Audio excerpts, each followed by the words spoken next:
Hello दोस्तों, ये कोई इमरजेंसी अपडेट है। माफ़ कीजिएगा, थोड़ा गला ख़राब है, लेकिन मेरी कोशिश रहती है मैं कहीं पे भी हूँ आपको यहाँ पर लगातार अपडेट करने की कोशिश करूँ। फ़िलहाल crypto currency market, global market की हालत बहुत ख़राब है। बिटकॉइन के लिए तो और भी बड़ी मुसीबत है, क्योंकि लगातार जो एक इम्पॉर्टेंट सपोर्ट मिल रही थी 63 से $65,000, उसको भी इसने लूज़ कर दिया है। यानी कि आप कह लीजिए कि एक इम्पॉर्टेंट सपोर्ट के आसपास आ गया है, जिसके बारे में हम लगातार बात कर रहे थे पिछले 3 4 5 महीने से। हमने ये भी आपको बोला था, पुरानी वीडियो भी देख लीजिएगा। 4 दिन से मैं वीडियो नहीं बना पा रहा हूँ, तबीयत भी ख़राब थी, मैं बाहर भी था। वीडियो देख लीजिएगा कि राह इतनी आसान नहीं है, थोड़ा संभल के रहिएगा अगले 3 से 4 महीने। उसके पीछे हिस्टोरिकली डाटा तो था ही, लेकिन एक इम्पॉर्टेंट जो अपडेट थी वो थी कि जो हालात बने हुए हैं ग्लोबली, उसकी वजह से बिटकॉइन क्रिप्टो करेंसी मार्केट पे इम्पैक्ट पड़ता देखने को मिल सकता है। और साथ के साथ जो बिटकॉइन के ETF हमारे साथ कर रहे हैं, उसकी वजह से आज दोबारा बिटकॉइन $63,000 को जो है उससे नीचे आके ऐसा लग रहा है कि $60,000 पे ना आ जाए। तो यहाँ पर हिस्ट्री क्या कहती है, अगर आपको समझ नहीं आया तो मैं दोबारा से आपके साथ शेयर कर दूंगा आपको यहाँ क्या करना चाहिए।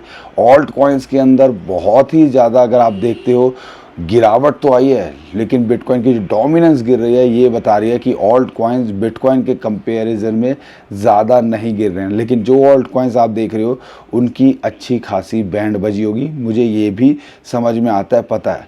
तो यहाँ पे ओवरऑल क्या सिचुएशन चल रही है, क्यों ये मार्केट पे इम्पैक्ट पड़ रहा है, सब मैं बताने और समझाने की कोशिश करूँगा। अगर दोस्तों चैनल पे पहली बार आए तो चैनल को सब्सक्राइब कर दीजिए, वीडियो को लाइक और शेयर किए बिना बिल्कुल मत जाइएगा। आपका भाई सपोर्ट सिर्फ चाहता है, और आपको पता है अगर बुरी सिचुएशन होगी तो आप अपने साथ ज़रूर पाओगे, और मैं वही कोशिश कर रहा हूँ। अब यहाँ पर हमें सपोर्ट करने के लिए कुछ खास नहीं करना, एक जो है सब्सक्राइब का बटन है उसको क्लिक कर दीजिएगा, लाइक और शेयर कर दीजिएगा। क्योंकि मैं ऐसी जगह पे हूँ, आपने देखा होगा मैंने गर्म कपड़े पहने हुए हैं, तो समझ लीजिए कि ऐसी जगह पे आए हुए हूँ जहाँ पे थोड़ा वेदर कोल्ड है, 1 डिग्री -1 डिग्री हो जाता है कभी कभी। लेकिन सुबह सुबह उठा हूँ, ऑलमोस्ट 7 बजे, 7 भी नहीं बजे अभी, और मैंने वीडियो बनानी शुरू कर दिया। तो आपको सपोर्ट में लगातार करने की कोशिश कर रहा हूँ, घबराइए मत। अपॉर्चुनिटी के हिसाब से ही हम बोल रहे थे कि ऐसा मौका आ सकता है, और जब आएगा तो उसका फ़ायदा उठाने की कोशिश कीजिएगा। ग्लोबली क्या चल रहा है, 2 दिन में आपने सुन लिया होगा ईरान अमेरिका के बीच में दोबारा से लड़ाई छिड़ गई है, और सीज़ फायर का तो आपको पता ही है। अमेरिका ने पहले उनके ऊपर अटैक किया, फिर अमेरिका के जो बेसिस हैं, मिलिट्री के बेसिस हैं कुवैत और बहरीन में, ईरान ने उनके ऊपर हमला कर दिया। ये सिचुएशन और बढ़ रही है, ऑयल टैंकर पे हमला कर दिया। तो घूम फिर के इन शॉर्ट बात ये निकल के आई है कि यहाँ पर ग्लोबल अनसर्टेनिटी दोबारा बढ़ गई है, और उसकी वजह से जो मार्केट पे इम्पैक्ट है हमें देखने को मिल रहा है। और ये डोनाल्ड ट्रम्प चाचा जब तक भाई लिख के ना दे दे या MOU साइन ना कर दे कि सब कुछ ओके हो गया है, इनकी बात पे विश्वास करना बड़ा मुश्किल है। क्योंकि एक दिन कुछ बोलते हैं, दूसरे दिन कुछ बोलते हैं। मैं तो शॉक रह गया, और उसके बाद मैंने बोल दिया भाई शॉर्ट टर्म है इस मार्केट में, हमारे लिए कुछ नहीं है, जो खेल है बड़े लोगों का खेल है। जब डोनाल्ड ट्रम्प का जो डाटा निकल के आया उनको डिस्क्लोज करना पड़ता है, पब्लिक फिगर है, ठीक है। तो यहाँ पर 3700 जो ट्रेड्स हैं, 3700 ट्रेड उस इंसान ने इंडिविजुअल में लिया हुआ है। अब उन्होंने लिया, उनकी टीम ने लिया, लेकिन उनके नाम से लिया गया, और वो 90 दिनों के अंदर ये डिस्क्लोजर जब निकल के आया मैं तो शॉक रह गया कि इतना तो कोई ट्रेडर ट्रेड नहीं करता। 40 ट्रेड डेली की अगर एवरेज लगाओगे तो निकल के आती है। आप 1 2 भी ले लेते हो, बहुत बड़ी बात समझते हो। तो समझ लीजिए भाई यहाँ पर ये सब ये बिज़नेस बनाने के लिए हैं, बिज़नेस करने के लिए हैं, आम आदमी की कोई सुनने वाला नहीं है। तो आप समझ लीजिए जब तक यहाँ पे ना हो जाए पीस डील, तो इसको आप हल्के में नहीं ले सकते। और एनर्जी क्राइसिस जो लगातार वार्निंग दी जा रही थी, स्ट्रेट ऑफ हॉर्मुज़ बंद है, स्ट्रेट ऑफ हॉर्मुज़ के बंद होने से जो JP मॉर्गन, इसके बारे में मैंने आपको बताया था, अगर मान लो सब कुछ पीस डील हो भी जाती है, उसको रीस्टोर होने में भी 5 से 6 महीने लग सकते हैं। तो 6 महीने तक तो वैसे भी हमें इंतज़ार करना पड़ेगा। और यहाँ पर जो अभी सिचुएशन और गड़बड़ हो गई तो यहाँ पर आप कह सकते हो कि ऑयल के क्राइसिस इन फ्यूचर होते देखने को मिल सकते हैं, और उसका पूरा impact global market bitcoin crypto currency पे तो आपको देखने को मिल रहा है। तो घूम फिर के ये डोनाल्ड ट्रंप चाचा ने जो किया है ना, उसकी वजह से ग्लोबल हालात जो है ख़राब हैं, और बिटकॉइन क्रिप्टो करेंसी के अंदर भी हालत ख़राब हो रही है। दूसरा जो इम्पोर्टेंट है, जो हमसे डायरेक्ट रिलेशन है, वो है बिटकॉइन के ETF। भाई बिटकॉइन के ETF का हिस्टोरिकल रिकॉर्ड तोड़ दिया है।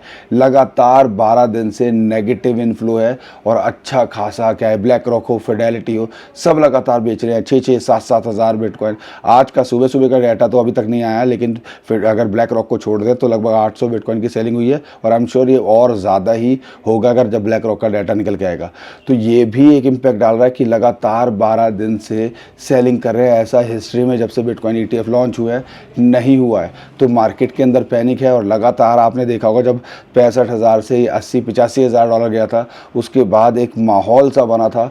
वो बिटकॉइन ETF लगातार बाइंग कर रहे थे पिछले महीने, और अब देखो उन्होंने लगातार सेलिंग करी है। तो हम कहाँ आ गए हैं? तो आपको ये समझना चाहिए भैया, ये किसी के सगे नहीं है।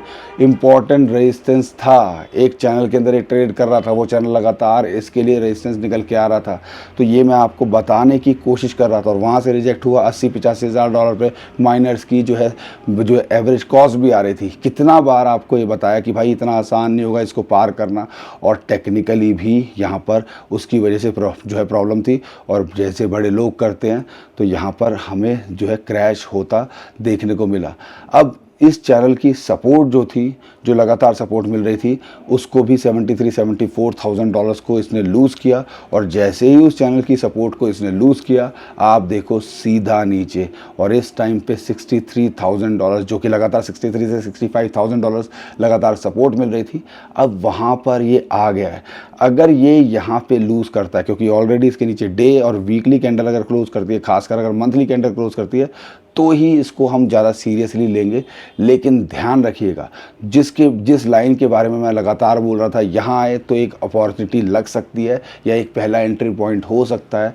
वो यही था कि 200 वीक मूविंग एवरेज और 50 डे मूविंग एवरेज जो लगातार इसके लिए सपोर्ट निकल के आनी चाहिए, और वो फ़िलहाल ये निकल के आ रही है। अब यहाँ समझने की कोशिश करनी है, 60,000 पे या 59,000 डॉलर्स पे 50 मंथ मूविंग एवरेज, और जो 62 या 61,000 डॉलर्स के बीच में जो निकल के आ रही है, वो निकल के आ रही है 200 डे मूविंग एवरेज। अब ये लेवल है जिनको देखना है। अगर आप देख रहे हो कि बुरे हालात हो गए तो एंट्री पॉइंट यहाँ हो सकता है, लेकिन ये भी रिस्क में है अगर हिस्टोरिकली डाटा को देखते हैं।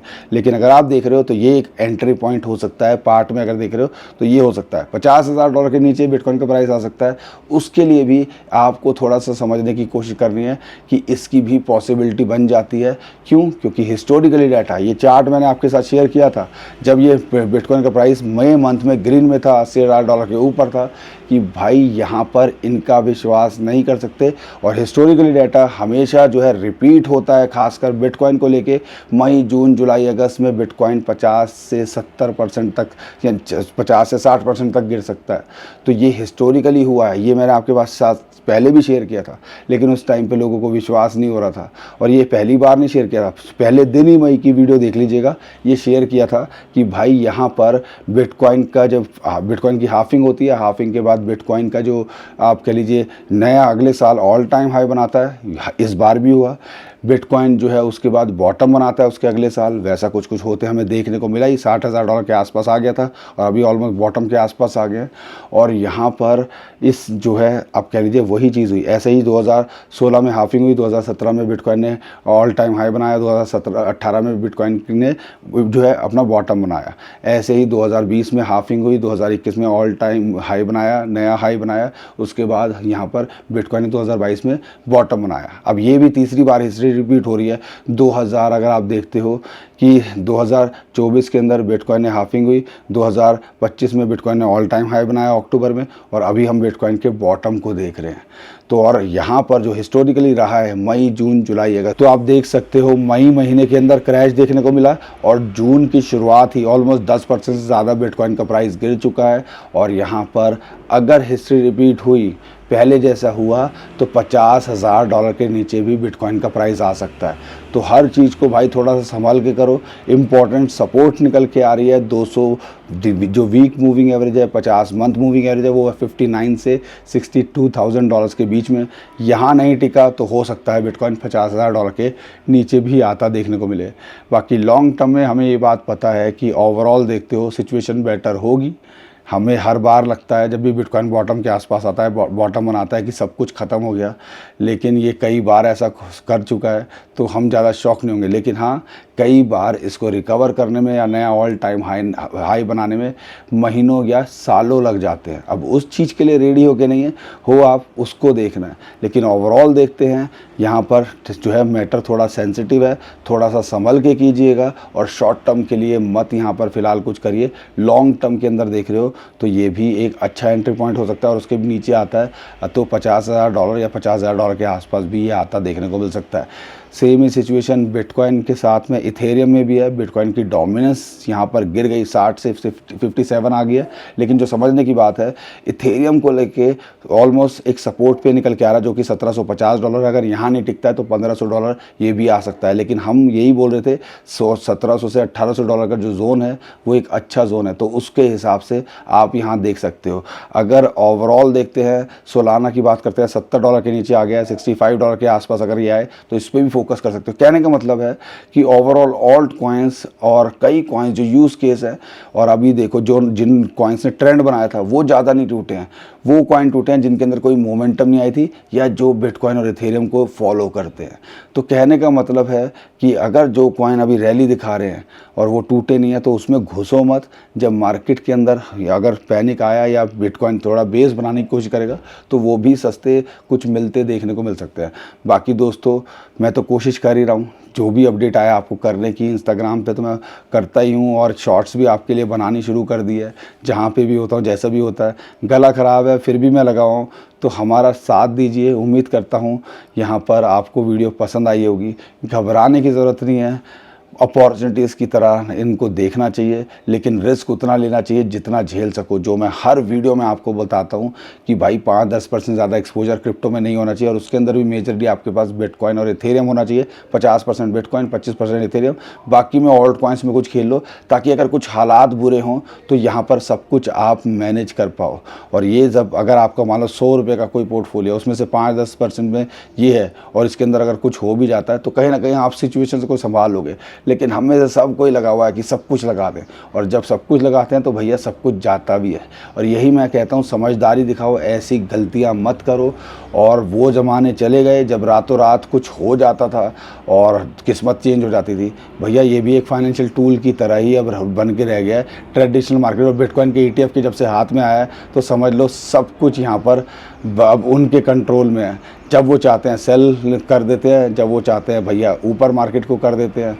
तो हमें भी उनके हिसाब से चलना चाहिए और यहाँ पर अपनी स्ट्रेटजी वैसे डेवलप करनी चाहिए। बाकी जो भी अपडेट आती रहेगी मैं आपको करने की कोशिश कर ही रहा हूँ। आपको कंटेंट अच्छा लगा होगा, वीडियो पसंद आई तो वीडियो को लाइक करिएगा, चैनल को सब्सक्राइब कीजिएगा, ट्विटर टेलीग्राम को हमारे फॉलो कर लीजिएगा, नीचे डिस्क्रिप्शन में उसका भी लिंक दे दिया है। अभी के लिए विदा लेता हूँ। खुश रहिए, मुस्कुराते रहिए, कमाते रहिए। आपका दोस्त पंकज। थैंक यू, नमस्कार, धन्यवाद।